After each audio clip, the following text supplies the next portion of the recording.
One of the joys of working with Metal Talk is uncovering an album that you really connect with emotionally. Evolution by Elegant Weapons is such an album, and I've been engrossed in it for over a month, even with a signed copy. One of Yeah. the elements I love is the impressive vocal performance by Ronnie Romero.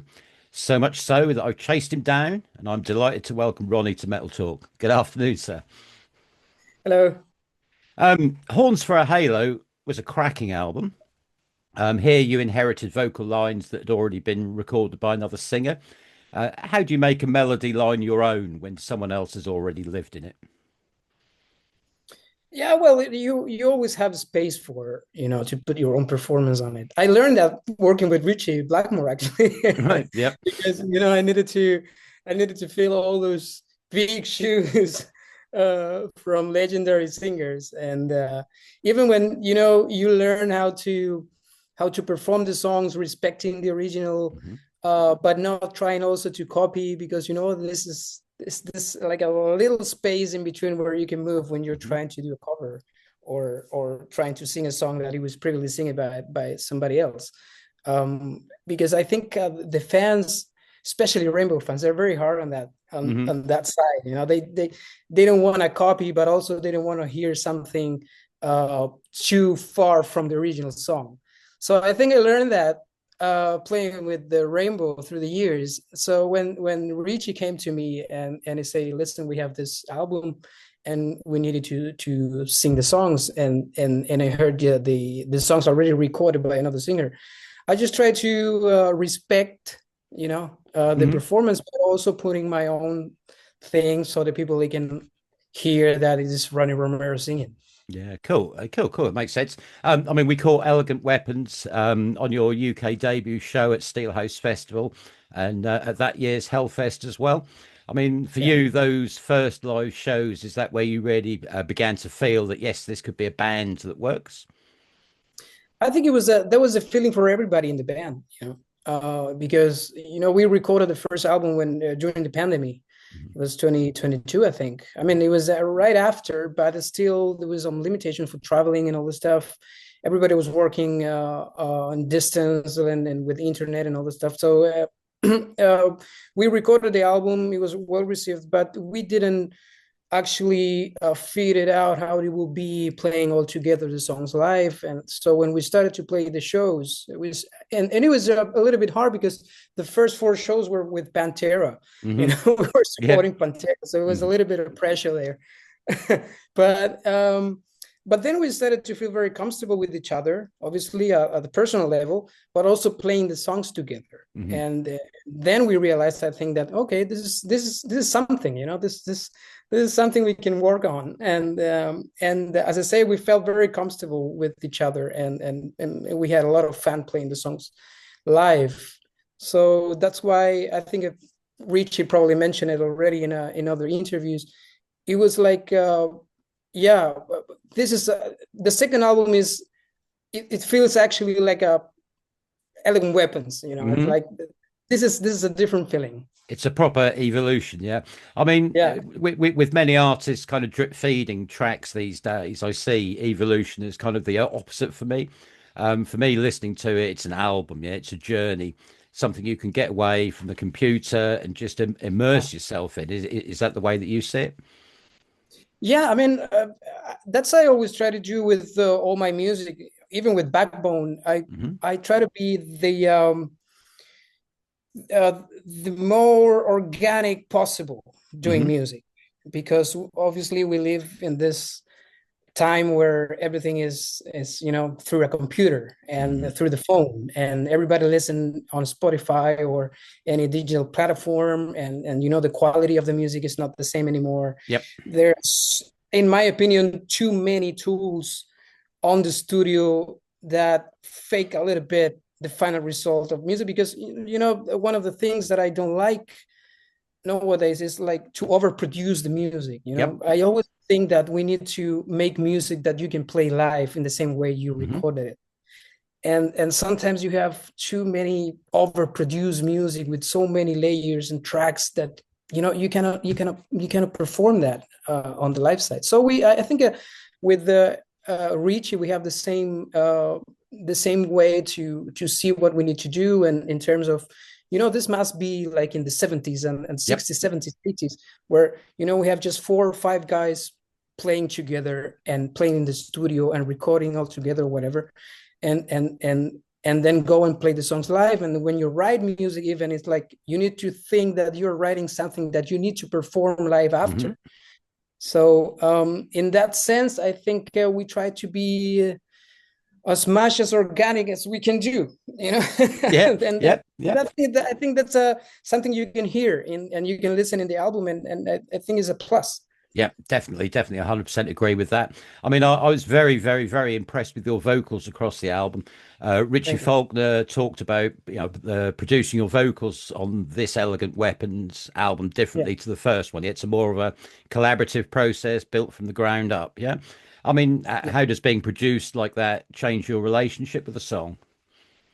Absolutely. Yeah, I mean, it's always good, especially for singers, that the people think that we have this big ego, and and we Yep. always think that we are the best and we don't need any help, and it's totally the opposite. In my opinion, it's totally the opposite. The more help you can get on the studio and different points of view, Hmm. it's way better. Obviously, when we recorded the first one, I just got the songs. I went to the studio for a couple of days, 2 or 3 days. Richie was in a rush also for that recording, so I did it the best I could. And then I got some little details that Andy Sneap told me, maybe you need to go back to the studio and change these little things. But and it was really fast. It was like 2 or 3 days. Right. Wow. Okay. Yeah, but then on Evolution, we took the time Hmm. to make it properly. As I said before, like in the old times, Yep. you Yep. have Yep. the producer, you have the guy who wrote the song, Yep. and you have the guy who's gonna perform the song. So you get this kind of a synergy between the three of us, where because sometimes you get stuck in the studio when Hmm. you're recording something, and you don't understand really what the songwriter means with this line, or this vocal line feels a little bit strange, it's not natural, or maybe I should add some backing vocals here or there, and you need to do everything by your own, and sometimes you're right, and but the most of the times you're wrong. Yeah. All right. Yeah. Yeah. Especially if you Yep. didn't write the music. Yeah. Yeah. um, but this time it was fantastic, because we spent like 2 weeks on a Zoom call like we're doing now, and they were listening to the sessions live, and we were working on every little detail of the vocals, and it was fantastic. I think also you can notice that comparing the first album with the second one. Oh, definitely, definitely, definitely. Would you say that this is a more exposed process than you're kind of used to? Yeah, but I love it. I mean, as I said at the beginning, I'm not that kind of a singer that I think that I can do everything by my own and everything is perfect, and especially coming from people like Andy or Richie, Hmm. Yep. they're more experienced. Andy is a fantastic producer. Hmm. He produced many great singers before, so I'm I'm not gonna say no to an Yep. advice coming from him. It's just like a learning process for me. I'm a little bit younger musician, so for me, all that process is also a learning process, which Hmm. is for me it's fantastic. Okay, cool, cool. I mean, Richie said the ballad "Come Back to Me" used a chorus that he'd been carrying around for almost 20 years. I mean, Yeah. when a song arrives with that much history already attached to it, can you feel that weight when you're singing it, or does it just become another track once you're in the booth? No, obviously sometimes you have those special songs that coming to the session, and Rich explained it to me, like he tried to put the song with Judas Priest, and also there is a little demo recorded by Rob. So it's a lot of pressure, Hmm. obviously, Yep. and there's a lot of responsibility, because you have a guy who is giving you this special moment, this special song that you think that you can perform properly. So obviously you need to take a special care of that, and give the best you can. And I mean, I think we did a good song, and especially with the help of the guys. I mean, I Hmm. couldn't do it it would be impossible for me to do it alone, Mhm. just to get the song and try to do it. That's that one. It was one of the songs we really worked hard on the studio because we wanted to be special for this Yep. one, Yeah. and I think it really shows up in that way at the end. So I think it does. I mean, especially, I mean, I did an interview with Ritchie, and we were talking around the solo with that, And if you're like a guitar ego player, it's kind of easy to stick some kind of slash type solo in there, yeah. But the solo that he picks in is really good and really fits in with the song well. But that was kind of one of the messages that that I got from him about evolution, yeah, was that the song always comes first, yeah. Everything is around the vocal and the message, yeah. As a singer. yeah. I mean, how often do you actually experience that priority from the guitarists that you work with? Well, I try to get that approach in every production I do. Hmm. I understand the music in the same way he does. Hmm. That's what I think it makes our relation musically so special, and you can notice that when you listen to the songs because uh, we know that probably because grow up listening to all those legends Hmm. also, there's a little bit of influence there also. Hmm. We understand that the band should be dynamic in that way that every instrument have their own space during the song, Hmm. and it's not just showing up skills like again nowadays we can see a lot of that, Yep. especially on YouTube. We Yep. have all those group players that they Hmm. can play very fast and great leagues and they can sing very high, but I mean doesn't bring really anything to the table. Hmm. So we wanted to be special in the way that we're putting a good song. It's a great vocal line, Hmm. it is a great guitar riff, it is a great solo, Yep. but it serves to the song and to the whole experience for the people to listen to it. Yeah, yeah, yeah. No, 100% agree. Holy Roller is a great track. I really love your vocal and your phrasing there is superb. I mean, Mm. with a grim theme of the Jonestown Massacre, you get to spit your lyrics out, yeah, with some venom. I imagine that must have been a fun one to do in the studio. It is absolutely. I really love when I can go out of my comfort zone, Hmm. because normally when I record an album with a collaboration or whatever it is, they come to me because they know this side of my vocals where is a powerful, Hmm. close to raspy, close to Dio, whatever, and they want that, and somehow for me, that it's a little bit boring and easy, Right. in the Yep. way Yep. that I'm doing always the same, and that's like a safe zone for me. Yep. But when somebody comes and really challenge me in the studio, like you need to do this, and we need to go different here, and you need to try this different thing here, and take me out of my comfort zone. Hmm. It's really challenging, but it's also I think it really pops my creativity as Hmm. a musician also. Because Yeah. I'm trying something. It's a challenge. Yeah. So I'm trying something different, and at the end, I think the result is more satisfying than Mhm. just going and do this screaming heavy metal thing. Yeah, no, it definitely is, and it's one of those that's kind of it's a perfect example of that anti-streaming song. Yeah, it's the one that you want Yeah. your good quality I mean, headphones on and yeah. Also, it's really, because I think I grew up listening more melodic singers. That's yep. something that the people they don't really normally knows about me.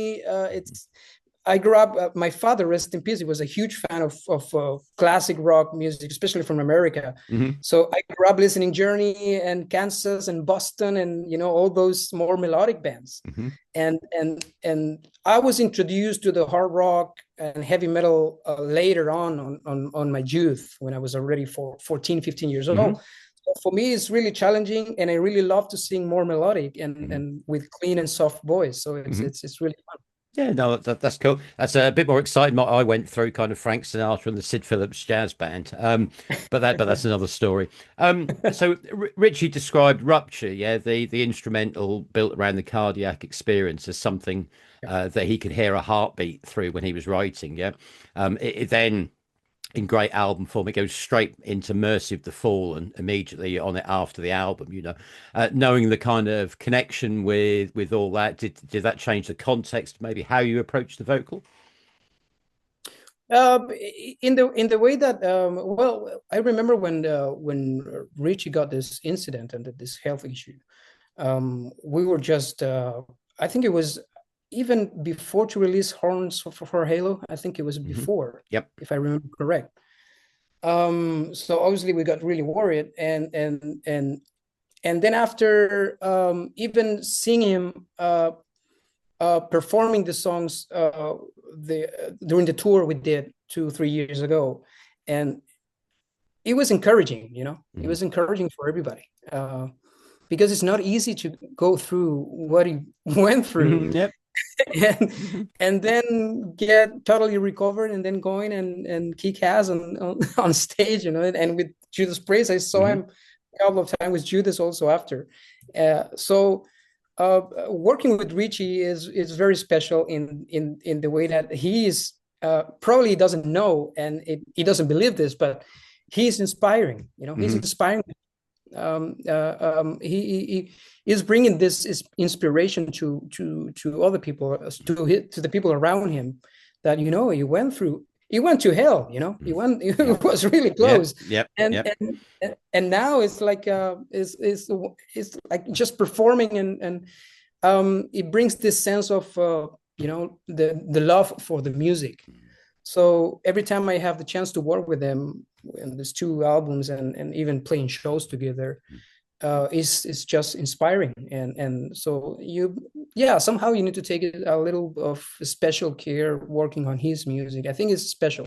Yeah. He's not only a great guitar player, I'm not going to tell. Obviously, it's one of the best. He's a great songwriter, Hmm. and but he's a special guy in the sense, like, he's an inspiration for Well, everybody. as you know, he speaks highly of you. He said you don't just sing, yeah. You front a band, you perform, you connect your audience to a song, yeah. That's a distinction that he clearly values.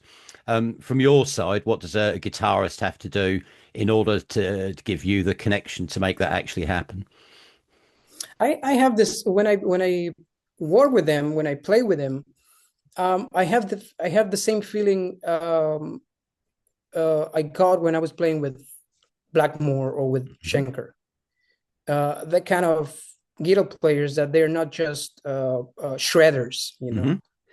They serve his guitar for the music and Yep. for the song, Hmm. and that makes a singer's work very easy, actually. Because it's not like you just get a little space in between his licks Hmm. to Yep. Yep. sing. Yep. You're not just filling spaces. It's a special chemistry and a special connection. So it's very special. I really love to work with him, and it's really good doing that. He has all this influence from Schenker and all the Hmm. old guys, and but it still sounds very modern in Hmm. somehow. So yeah, I think it's very special in that way. Yeah, cool. Is that the same kind of relationship you had with Jose Rubio, who was very important to the album Backbone? Yeah, I always try to work with people that I really love to hang around. Hmm. That's the main reason for me. It's not just like you to get hired, or hire people that Hmm. gonna do the job and see you in 3 months, and there's no personal connection. Yep. That's for me, especially making, as I said before, making like a organic music. Hmm. It must be something like that. It doesn't need to be always like a friendship, a close friendship. I'm very lucky that everybody I work with, they're my friends. It doesn't happen very often. Yep. Even Blackmore and Schenker, it's funny because all the time I get this question of, it's really hard to work with Richie. He's a cool guy or not? It's probably very difficult, blah, blah, whatever. And it's like, I know. I mean, I always had a great relation with him. Same with Michael. Same with Richie Faulkner, same with Jose. We're friends. We enjoy playing together. So obviously that makes, I think it elevates the performance Definitely. also. Oh, definitely, definitely. Backbone. I mean, we love that album. I mean, not only the guitar work, but Jose's mixing and mastering. Yeah, Yeah, we wrote that he'd taken the traditional classic rock sound and give it a yeah. high end renovation. Yeah. How was the album received for you? Do you think? I think it was, I was surprised. It was great. I didn't expect that. We had good reception with the first one, also with Too Many Hmm. Lies, Too Many Masters. But then when we were recording the writing and recording the second album, I wanted to try something a little bit more straight and like hard rock, probably hard rock, Yep. and close to the Dio solo material and Mhm. Black Sabbath, that kind of stuff. And I was a little bit afraid of how the people are going to receive the songs, Hmm. because of on the first album they were more dynamic and faster, and it was more like a metal, heavy metal kind of Right. stuff. Hmm. And yeah, so the first time we played the songs live, it was actually in the UK recently, Yep. last March, with Primal Fear, and I was really, really surprised. I didn't expect that the people are gonna like the songs that way. Hmm. Even there's a couple of songs that were not even singles on the on the Yeah. Yeah. release, Yep. Yep. and the people, they were cheering, and they were singing the lyrics, and so that's very satisfying. And I would say I was surprised because I didn't expect that, but I'm very happy with the result. The people is receiving the album very well. We are doing more shows during the years, Fantastic. even next year, and yeah, I think it's the right path. I'm not in a hurry. I know that it's a long way to the top, Yep. but very happy with the results so far. Cool, cool. I mean, Metal Talk said that Backbone had all the hallmarks of you making an all-out statement of intent. Yeah, I mean, for me, Running Over is a real highlight, and we wrote that if the term smash hit still existed in the hard rock world, then this has it written all over it. I mean, Yeah, I run. mean, we wanted to do music easy to listen. Yep. We I didn't want to go complicated. Hmm. As I said before, I didn't want to go overproduce, Yep. or do something like it's really hard to digest. This is just rock music. We should go out and play, and the people, they should put their fist in the air, and that will be perfect for me. And I think we accomplished in that way. We accomplished really. Hmm. Running Over wasn't a track that was in your set list when you hit London. Is it? No. No, is it? How do you go about picking your set list? Yeah. Well, we try to do, obviously, to play the singles, and then a couple of songs we knew that we had a little limited time with Primal Fear. We had Yep. like a 45 minutes. At the end, they say you can play 1 hour because we are friends, and they say, yeah, Hmm. play 1 hour, no, doesn't matter. Uh, but obviously, because we have also these songs from the previous album, and we have, obviously, as I said on the shows, it's not a Ronnie Romero show if we don't play a Rainbow. So Yep. Okay. Yep. Yep. so Yep. we needed to play some Rainbow also, and I just picked up the songs that I thought could work better with the Hmm. audience. Okay. Yeah, Yeah, yeah, that's cool. I mean, it's all a matter of opinion, isn't it? Really. I mean, yeah, Roy Zed rebuilt Bruce Dickinson's solo career. Russ Ballard has written hits for many decades. When yeah. you're in a room with these kind of people and that much history, yeah, how do you make sure the results still sound like you rather than a greatest hits of their influences? Well, I was also, thanks to Ritchie Blackmore, I got used to it Right. to be Yeah. around Yeah. to be around legends. Yeah. But also, Ross and Roy, they're good friends of mine. I know them since many years. Actually, I met Ross in London, 2017, when he was invited to the O2 Okay. with Rainbow to do a couple of songs with us. And then we kept in contact. And also with Roy, he has Latin roots like I have. Hmm. So he was always in contact to me. He was speaking Spanish, and he was always telling me, we need to do something together, brother. We need to do something in Spanish, blah, blah, whatever. And so at the end, when I was writing the album, I thought maybe I can take advantage of that friendship, you Yeah. know, Yeah. Yeah. and to do a couple of songs with them. And the I think it's fantastic because also, I mean, I'm not gonna say how skilled is Ross Ballard writing music. Obviously, he wrote music for so many Yep. great artists. So I was a little bit afraid when he sent me Hmm. the song because obviously, I thought I need to reach at least close Yep. to the level, you know. So Yep. it's not, but he was very happy. He was very happy with the result. We didn't touch really the song much from the original. We did a little bit harder, you know, in terms of sounds more like a rock song, and but you know, we didn't touch much the song at the end, and he was very happy. He came to Madrid to record a video clip and all the stuff, so he was very happy with the collaboration. Awesome, awesome. I mean, Eternally was an awesome single as well. I mean, you played that when we covered your show in Islington. Yeah, the shows in the UK and Europe were great for you. Yeah, do you think we'll see you back at some point? Any plans to come back as a kind of headline tour? Yeah, could be. Yeah, I mean the UK was always special for me. Mm, Yeah, always been. Because I after Germany, the first shows with Rainbow I did, it was Germany and the UK, mm. especially Birmingham. Yep. But then the year after we did Birmingham again, and then we did London.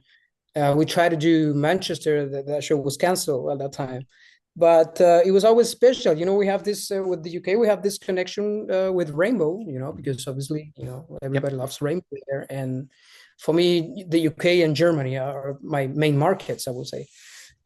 I think because of that, because of the Rainbow thing. Yeah, it's always great to go there. We did like a 3 4 shows a couple of years ago Hmm. uh, there, and then we came back with Primal Fear, and then probably next year we're gonna come back as a headline tour for Oh, sure. fantastic, fantastic. I mean, speaking of live, there's an anticipation that we'll see Elegant Weapons on tour in the future. I mean, this has to happen, doesn't it? Yeah, and I'd Yeah, imagine hopefully. you would Yeah, all we agree really. with that. Yeah. Yeah, because we are live performers, you know. We love to record music, but I think the all the energy is on stage, Yep. and we love that. We love to go on tour, and especially going together, you know, with Richie, Dave, and Chris. Hmm. We became good friends on the first tour we did. We had a lot of memories and stories, and yeah, we're looking forward to that. Obviously we need to wait until, you know, Judas Priest Yep. plans for this Yep. year, of course, because Yep. we respect that. Hmm. Obviously it's Judas Priest and his Richie's main band, and but yeah, we're looking forward to it. Probably at the end of the year we could do a couple of things, and then probably next year. Yeah. Awesome. We can't wait. Evolution is out Friday. How excited are you for people to hear it finally? I'm so excited that I forgot that I didn't have a copy of it. And You can have so a look at last, mine. I've got one. yeah. So yesterday I just realized it was taking my morning coffee. It was like 7 in the morning. And then I was thinking about, oh, it's released this Friday. And then suddenly I just realized I didn't have a copy. So I just quickly texted to Richie and said, I need my copy. You know, I didn't ask for it before. I totally forgot. So yeah, but yeah, I'm very excited. I think that people they're really gonna like it. Obviously, I know that the people gonna compare with the first one, Yep. but as the album title says, is an evolution. It's a different album. I Definitely. think it's more Elegant Weapon than the first one. Definitely. Definitely. I think it's an awesome album, a proper album's album. And people should spend time with it and really embrace it. I wish you all the best. Ronnie, thank you for your time. Any message for the fans? Yeah, thank you very much for the support so far, because we just released a single a month ago, Hmm. and the people went crazy, especially in the social. Everybody's looking forward for the release, and we really love that, because actually we are like a new band. You know, Hmm. we've been together just for 2 albums, like 3 4 years. We did like 10 shows so far, Hmm. and the people they're really looking forward. So we really love that, and yeah, hopefully the people gonna love the second album as they love the first one. Fantastic. Ronnie Romero, thank you so much. Thank you very much.